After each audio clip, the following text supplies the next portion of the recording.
bahwa pihak terdakwa dan Bambang Trimulyono menuduh ijazah Joko Widodo adalah palsu. Kalau palsu berarti ada yang memalsukan. Lantas siapa yang memalsukan?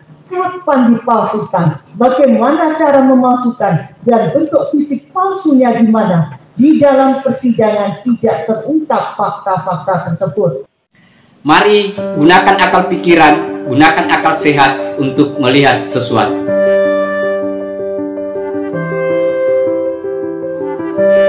Assalamualaikum warahmatullahi wabarakatuh. Salam sejahtera untuk kita semua, salam demokrasi dan salam pluralisme. Oke, jumpa lagi di Sahabat Rahmat Channel. Nah, untuk kali ini sahabat-sahabat, ini adalah jawaban dari Jaksa Penuntut Umum sekaitan dengan tuduhan Bambang Tri yang menyatakan bahwa ijazah Pak Jokowi itu adalah palsu. Dan ini saya kira adalah jawaban yang sangat menohok, jawaban yang sangat menampar si Bambang Tri. Kalaupun misalnya dia menganggap palsu, siapa yang memalsukan, kapan dia palsukan, bagaimana caranya memalsukannya. Ini jawaban yang tidak pernah terungkap di persidangan sahabat-sahabat. Nah, seperti apa replik yang disampaikan oleh Jaksa Penuntut Umum sekaitan dengan tuduhan tersebut? Mari kita lihat videonya. Bahwa pihak terdakwa dan Bambang Trimulyono menuduh ijazah Joko Widodo adalah palsu. Kalau palsu berarti ada yang memalsukan. Lantas siapa yang memalsukan? Kapan dipalsukan? Bagaimana cara memalsukan? Dan bentuk fisik palsunya di mana? Di dalam persidangan tidak terungkap fakta-fakta tersebut. Bahwa oleh penasihat hukum terdakwa, seluruh saksi dan ahli yang dihadirkan semuanya selalu ditanya, apakah pernah melihat ijazah Jokowi yang asli? Suatu pertanyaan yang naif dan mengada-ada. Sama halnya kalau pertanyaan tersebut dikembalikan kepada pihak terdakwa. Apakah terdakwa pernah melihat ijazah asli SD, SMP, SMA, dan ijazah sarjana dari para penasihat hukum yang mendampingi terdakwa? Ataukah ijazah asli dari ahli ADCAT yang dihadirkan di persidangan? Kami yakin jawabnya pasti belum pernah. Bahwa terdakwa bersama dengan Bambang Trimulyono menuduh ijazah Presiden Joko Widodo palsu adalah tidak berdasar karena berdasar sumber yang tidak dapat dipertanggungjawabkan dan tidak resmi. Terdakwa dan Bambang Trimulyono tidak pernah menunjukkan bukti ataupun bukti baik dokumen asli maupun saksi.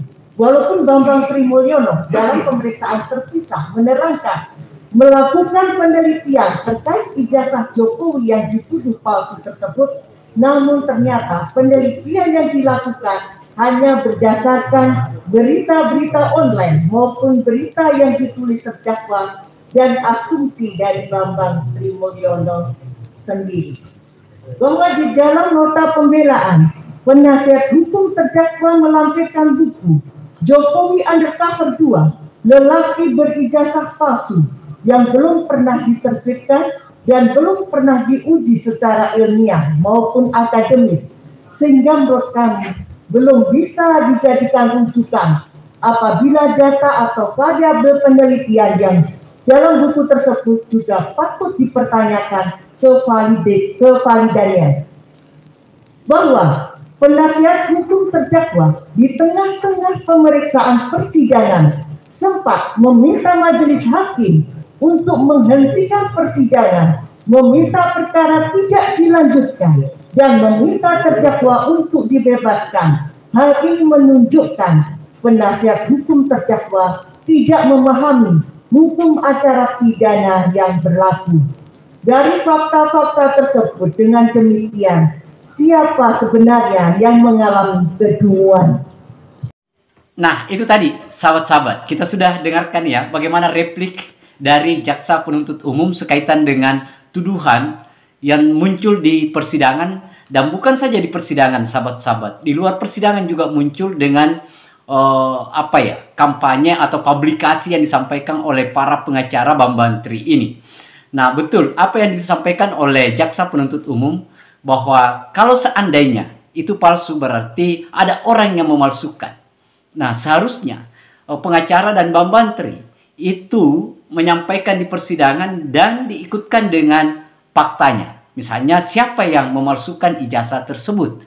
Nah, seharusnya kalau mau dapat ringan, tidak dapat tuntutan 10 tahun penjara, maka seharusnya orang yang memalsukan itu dimunculkan di saksi fakta di persidangan. Tetapi lagi-lagi ini tidak muncul, sahabat-sahabat. Sama dengan misalnya, kapan dipalsukan? Nah, kapan dipalsukan berarti seharusnya ada data yang membuktikan bahwa tanggal sekian, bulan sekian, tahun sekian, di sini Anda memalsukan, di tempat inilah Anda memalsukan, tetapi itu tidak muncul.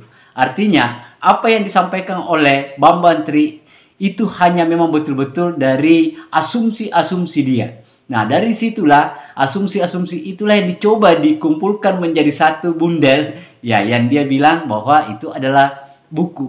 Nah, kemudian soal buku ini itu tidak pernah, buku Jokowi Undercover ya, Undercover 2, lelaki yang berijazah palsu ini, itu kan tidak pernah sama sekali di launching sebagai bukti bahwa memang buku ini itu sesuai dengan prosedural di dalam konteks penyusunan sebuah buku karya ilmiah, dan itu tidak ada, sahabat-sahabat. Seandainya ada, dan itu bisa jadi pembenaran yang bisa dibuktikan, tetapi lagi-lagi ternyata itu tidak muncul, sahabat-sahabat.